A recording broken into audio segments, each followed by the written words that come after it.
oren para que pueda proclamar ese mensaje con la claridad que debo hacerlo. Es decir, que yo tenga la convicción, que yo tenga la claridad, que tenga la profundidad, que tenga ese mensaje metido en mí. Vivan sabiamente entre los que no creen en Cristo y aprovechen al máximo cada oportunidad. Entonces, la evangelización mundial no es que las personas lleguen a los templos y que se llenen nuestras iglesias y que se llenen nuestros templos, sino que el evangelio es que se conviertan en discípulos de Jesús como el Cristo. Este es el punto, ¿verdad? Tenemos que entender entonces que los verdaderos discípulos, los que dan fruto, son aquellos que predican en las casas y en el templo el mismo mensaje todos los días. Todos los días. Todos los días. El que tiene este mensaje no se quiere quedar callado, ¿no? El que tiene este mensaje quiere hablarle a otro. Y vos ya entendiste qué significa que Jesús es el Cristo. Y aunque no lo tenga claro, ya quiere hablar de Cristo. Yo no sé si les pasa a ustedes, pero eso es así, ¿verdad? ¿Por qué? Porque el Espíritu Santo está en uno y uno ya tiene el mensaje, entonces quiere darlo, quiere compartirlo, quiere hablarlo, quiere decirlo con otro. Entonces, cuando yo empiezo a compartir esta palabra, es cuando sucede el movimiento de la palabra. ¿Pero qué es el movimiento de la palabra? No es un estudio bíblico, no es un discipulado, no es una célula de evangelismo, no es un grupo familiar. Cuando hablamos del movimiento de la palabra, estamos hablando de que es un momento para entender claramente la verdad de la Biblia, para afianzar dentro de nosotros la verdad de que Jesús es el Cristo. No se trata entonces solo de dar testimonio por dar testimonio, o de evangelizar solo por evangelizar a la gente, sino que yo tengo que encontrar a los discípulos que puedan creer esta verdad de que Jesús es el Cristo y que se encargue de hacer otros movimientos de la palabra compartiendo ¿qué? El mismo mensaje, que Jesús es el Cristo. Esto es el movimiento de la palabra. Entonces, miremos el evangelismo en Jerusalén, que fue el primer movimiento de la palabra, ¿verdad? En Hechos capítulo 1, verso 4, usted puede leer la promesa que Jesús les hizo a los 120. Y les dijo, quédense aquí, no se vayan de Jerusalén. Así como mi Padre se los dijo, va a enviar la promesa del Espíritu Santo. Versículo 8 de Hechos 1. Y cuando venga el Espíritu Santo, ¿qué les dijo? Recibirán poder y me serán testigos. Versículo 11. Fue ascendido. Y 2 ángeles aparecieron y le dijeron, varones galileos, ¿qué hacéis aquí mirando al cielo? Este Jesús que fue levantado delante de ustedes, de la misma manera, volverá a venir. Vayan y hagan lo que tienen que hacer.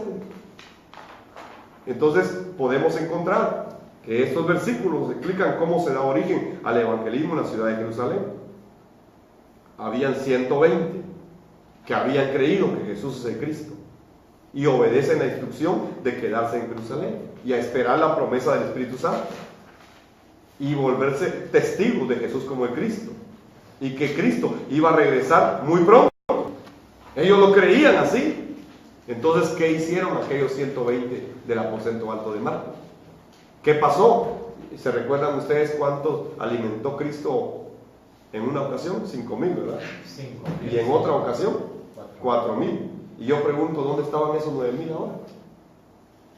No estaban. Es que las multitudes solo querían ver milagros, señales, portentos, comida, pero no querían creer que Jesús era Cristo. Pero hubo 120 que sí creyeron esto.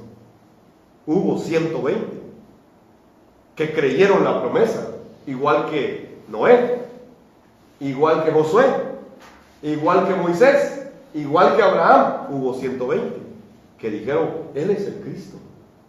Él es el Cristo. 120. Entonces se reunieron a orar en el aposento alto de Marcos. ¿Y qué oraron? Señor, que venga tu promesa. ¿Y cuál era la promesa que tenía? El derramamiento del Espíritu Santo. Y entonces oraron para que se derramara el Espíritu Santo, para que ellos pudieran tener poder para ser testigos de que Jesús es el Cristo.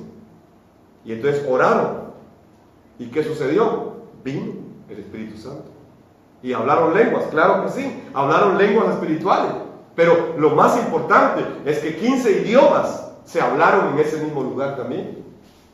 Y el Espíritu Santo los llenó de tal manera que algunos no sabían un idioma y lo empezaron a hablar. Y empezaron a predicar que Jesús era el Cristo. Entonces aquellos 120 del aposento alto de Marco tenían tres cosas. Primero, creían que Jesús era el Cristo. Segundo, creyeron que iba a venir la promesa del Espíritu Santo y que se iban a volver testigos. Y tercero, dieron su vida por esa situación. Nosotros hoy creemos que Jesús es el Cristo, ¿verdad? Amén. Tenemos la promesa de que Cristo va a venir pronto. ¿Qué nos falta entonces? Dar nuestra vida. Dar nuestra vida igual que lo hicieron ellos, para que suceda la evangelización mundial. Entonces estos 120 personas no eran personas que tuvieran muchos recursos. En realidad no eran grandes teólogos. Me llama la atención que no eran grandes personalidades. No es que fueran muy prominentes políticos de renombre, no. Eran personas sencillas. Eran personas comunes, como usted y como yo, pero que creían que Jesús es el Cristo y que esperaban la promesa del Espíritu Santo y estaban dispuestos a dar su vida por cumplir la evangelización mundial hasta los confines de la tierra. Cualquiera podría pensar, ¿y cómo iban a ir a los confines de la tierra si no tenían recursos? Es que Dios se iba a encargar de eso. ¿Cómo tenemos que pensar hoy? Tenemos que pensar que Dios nos va a llevar también a los confines de la tierra. Si tan solo tenemos el mensaje correcto de que Jesús es el Cristo. Y si esperamos la promesa de que Cristo viene pronto, entonces daremos nuestra vida haciendo la evangelización mundial. Hechos 2:36 habla del mensaje, de la conclusión del mensaje de Pedro en ese momento. Hechos 2:36 dice, por lo tanto, que todos en Israel sepan sin lugar a duda que a este Jesús, a quien ustedes crucificaron, Dios lo ha hecho tanto Señor como Mesías. Esa fue la conclusión, que 15 naciones escucharon en su idioma propio. Tenían traductores gracias al Espíritu Santo que se había derramado. Y entonces dice la Biblia que los que creyeron fueron bautizados y sumados a la iglesia en ese mismo día, como 3,000 en total. Como 3,000 personas. Y todos se dedicaban a la enseñanza de los apóstoles, a la comunión fraternal, a participar juntos en las comidas, entre ellas la cena del Señor y a la oración. Y entonces empezó a pasar algo, ¿verdad? El Señor se empezó a manifestar. Y la iglesia empezó a levantarse. Pero esto no fue un evento aislado. No es que, se convirtieron 5, como hoy, ¿verdad? Se convirtió 1. Y ya vamos felices porque se convirtió 1. Aquí fueron 3,000. En un solo mensaje. 3,000 en un solo mensaje. Y en el otro se convirtieron otros miles. Entonces, esto no fue algo aislado, sino que verdaderamente se convirtió en el primer movimiento de la palabra, que continuó después desarrollándose uno tras otro. Podemos encontrar los discípulos que empezaron a predicar lo mismo que los apóstoles predicaban. Y entonces empezaron a suceder movimientos de la palabra. Hechos 4:4 dice, muchos de los que habían oído el mensaje lo creyeron. Muchos que habían oído el mensaje lo creyeron. Miren, aquí están otra vez las tres cosas de la buena tierra. Se ha entendido. Aquí están nuevamente las tres cosas de la buena tierra. Dice que muchos de los que habían oído el mensaje, ¿qué? Lo creyeron. Y la buena tierra primero oye, entiende, ¿verdad? Lo cree. Y luego dice, da fruto.